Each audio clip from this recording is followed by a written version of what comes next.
বেতন ছিল মাত্র 5,000 টাকা। ছেলেটির দোকানের সামনে দিয়ে প্রতিদিন একটি মেয়ে স্কুলে যেত।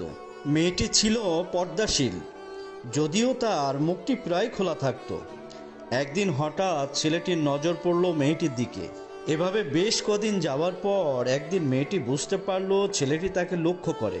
মেয়েটিও বাঁকা চোখে ছেলেটিকে দেখতে শুরু করলো। ছেলেটি মেয়েটির চলাফেরা দেখে মুগ্ধ হয়ে আফসোস করতে লাগলো এবং মনে মনে বলতো, আমিও যদি পড়াশোনা করতে পারতাম তাহলে সাহস করে মেয়েটির সাথে কথা বলতে পারতাম। মেয়েটিও বুঝতে পারলো ছেলেটি তাকে ভীষণ পছন্দ করে।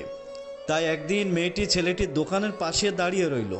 তখন দুপুরের খাওয়ার জন্য ছেলেটি বাহির হলো। সে একটি কম দামের হোটেলে গিয়ে হালকা কিছু খেতে থাকলো। তখন মেয়েটি তার পাশে গিয়ে বসলো এবং বলল, তুমি ভাত খেলে না? এ দিয়ে কি পেট ভরবে?